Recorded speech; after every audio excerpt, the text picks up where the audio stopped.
విక్రమాదిత్యుడు తన కత్తిని పట్టుకొని శవాన్ని భుజంపైన వేసుకుని బయల్దేరాడు. శవం లోపలి బేతాళుడు నవ్వుతూ అన్నాడు, విక్రమా, నువ్వు అడిగినా అడగకపోయినా మరో కథ చెప్పాల్సిందే. వింటావా? అయితే విను. ఈ రాత్రి మాంత్రికుని మోసం కథ. పూర్వమొక రాజ్యంలో త్రికాల అనే మాంత్రికుడు ఉండేవాడు. అతని ఆశ ఒక్కటే, అమరత్వం. అది సాధించాలంటే ఒక పురాతన గ్రంథంలో ఇలా ఉంది: పవిత్ర హృదయం కలిగిన వ్యక్తి ప్రాణశక్తి గ్రహిస్తే శాశ్వత శక్తి లభిస్తుంది అని. రాజకుమారుడు గుణవంత, దయగలవాడు, అమాయకుడు, ప్రజలకు ఎంతో ఇష్టం.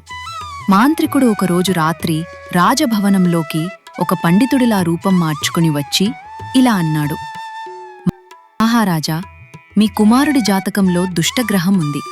దీనిని పోగొట్టాలంటే ఓ రక్షణయాగం చెయ్యాలి. రాజకుమారుడు నాతో ఒక్క రాత్రి ఉండాలి అన్నాడు. రాజు భయపడి వెంటనే అంగీకరించాడు. ఆ రాత్రి రాజకుమారుడు మాంత్రికుడు ఏర్పాటు చేసిన యాగశాలకు చేరాడు. చుట్టూ నిప్పుల వెలుగు, మేఘంలా మసక లోపల కదులుతున్న నీడలు. ఏదో తెలియని భయం అతని గుండెను పట్టుకుంది. కొన్ని క్షణాలు గడిచాయి. మాంత్రికుడు నెమ్మదిగా ఉన్న చోటు నుంచి పైకి లేచాడు. అతని రూపం నెమ్మదిగా మారసాగింది. కళ్లలో నీలి చెలరేగిన అగ్ని, చేతుల్లో మాయతంతులు. రాజకుమారుడు ఒక్కసారిగా వెనక్కి అడుగువేశాడు. ఎందుకివన్నీ అని గుణవంత అడిగాడు.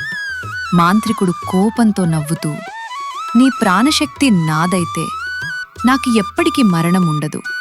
నీ జీవం నా శరీరంలో కలిసిపోతుంది అని అరుస్తూ ఒక మాయ వలయాన్ని అతని వైపు విసిరాడు.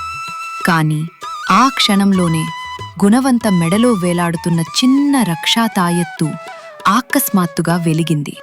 ఆ వెలుగు ఒక చక్రంలా అడ్డుగా నిలబడి మాంత్రికుని మాయ గుణవంతపై పడకుండా అదృశ్య గోడలా నిలిపేసింది.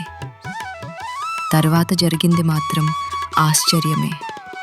మాయవలయం తిరిగి త్రికాళ వైపు దూసుకెళ్ళి అతడ్నే చుట్టేసింది.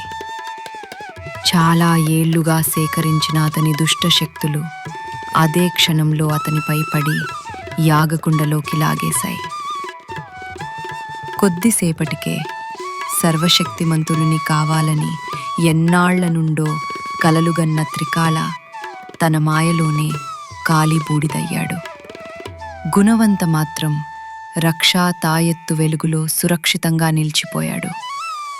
తర్వాత ఉదయం రాజమందిరంలో శంఖాలు మోగాయి. రాజకుమారుడు ప్రాణాపాయం నుంచి బయటపడ్డాడు. రాజు గుణవంతను కౌగిలించుకుని కన్నీరు పెట్టాడు. ఆ రోజు నుంచి రాజ్యంలో ఒకే మాట అందరి నోట: మోసం చేస్తే మోసమే తిరిగొస్తుంది. బేతాళుడు ఇలా అన్నాడు, చెప్పు విక్రమా, మాంత్రికుడు చేసిన మాయ అతనిపైనే పడింది. అతని మరణానికి నిజంగా కారణం ఎవరు? రాజకుమారుడా, తాయెత్తా, లేక మాంత్రికుడి స్వప్రవర్తన? విక్రముడు ఇలా చెప్పాడు, ఓ బేతాళా, న్యాయంగా చూస్తే దీనికి కారణం మాంత్రికుడే. మోసం మొదలుపెట్టింది అతడే. తాయెత్తు రక్షణ మాత్రమే చేసింది. రాజకుమారుడు అమాయకుడే కాబట్టి ఇది స్వయంకృత అపరాధం. బేతాళుడు చిరునవ్వు నవ్వి, నువ్వు మళ్ళీ మాట్లాడావు విక్రమా, కాబట్టి నేను చెట్టుపైకి వెళ్ళిపోతాను అని చెప్పి ఎగిరిపోయాడు.